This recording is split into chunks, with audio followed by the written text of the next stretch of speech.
ये नेताजी परिवार से है, शरद चंद्र बोस के पौत्र है।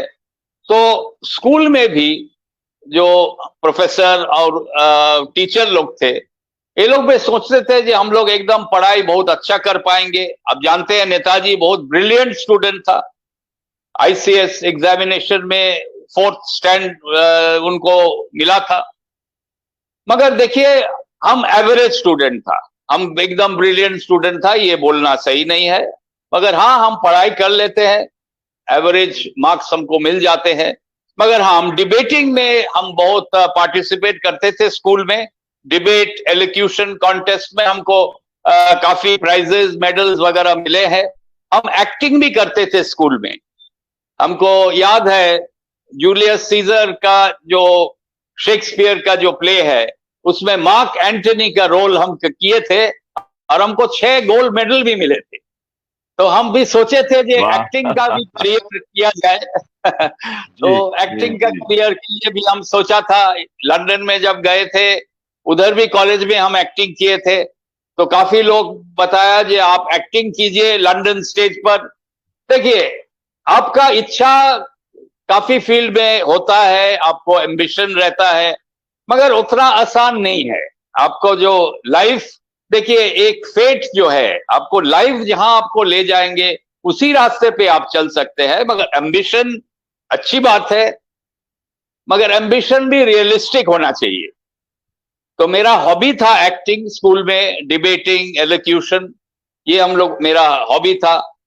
लॉ में हम इंटरेस्टेड है। हम लोग का आप जानते हैं 3 जनरेशन लॉयर्स मेरा परिवार में है। जानकीनाथ बोस, उसके बाद मेरा दादाजी शरद चंद्र बोस, मेरा पिताजी अमीयनाथ बोस, सभी लॉयर्स थे, बैरिस्टर थे। तो नॉर्मली क्या होता है, पिताजी परिवार का जो बिजनेस होता है, प्रोफेशन होता है, बेटा भी उसी को संभालते हैं। ऐसा हम लोग का भारत की परंपरा ऐसे ही बन गया है। मगर नहीं हो पाया। मगर हम इंटरेस्टेड है लॉ में, हम लॉ पढ़ाई भी किया है, मगर हम मैनेजमेंट फील्ड में चले गए। उसके बाद सोशल एक्टिविज्म में हम आए।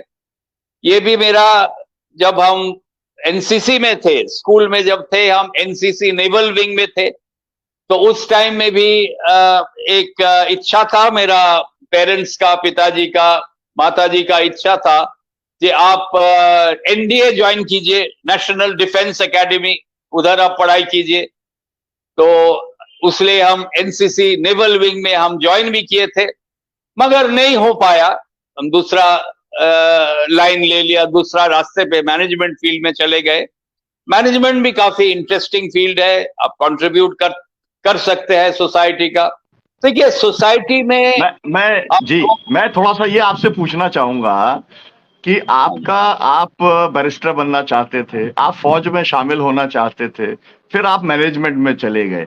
ये आउट ऑफ चॉइस था, आउट ऑफ कंपल्शन था, out of some kind of influence, मतलब क्या था वो उस समय का क्या कारण था तत्काल का, या यूं ही आपको लगा कि भाई ठीक है पढ़ना है तो ये की जगह ये कर लो, क्या फर्क पड़ता है? जी, अब सही बात जब पूछ रहे हैं, हमको उस टाइम हम सोचा मैनेजमेंट थोड़ा आसानी से शायद हो जाएंगे, मगर वो गलत है। मैनेजमेंट भी काफी टफ है, बहुत कंपटीशन है। मगर हम सोचे थे एनडीए काफी कठिन होगा, एनडीए का ट्रेनिंग, नेशनल डिफेंस एकेडमी, मेरा काफी दोस्त लोग एनडीए में गए थे, कमांडर भी बने थे नेवी में। तो डिफिकल्ट था, मगर फिजिकल फिटनेस बहुत अच्छा होना चाहिए। तो उस टाइम हम काफी फिट भी थे। तो मगर मैनेजमेंट में हम सोचा जे ये शायद थोड़ा आसान फील्ड होगा, मगर ये पता नहीं, अभी तो हम रिवाइंड नहीं कर सकते हैं। मगर हमको आर्म्ड फोर्सेस में जो लोग काम करते हैं उनको हम काफी सम्मान करते हैं, और एकदम जो भारत के लिए, देश के लिए, देश की रक्षा के लिए जो काम करते हैं नेवी, एयरफोर्स में, इनको हम बहुत सम्मान करते हैं। और शायद फिर से जन्म लेने से शायद हम डिफेंस फोर्स में जाएंगे।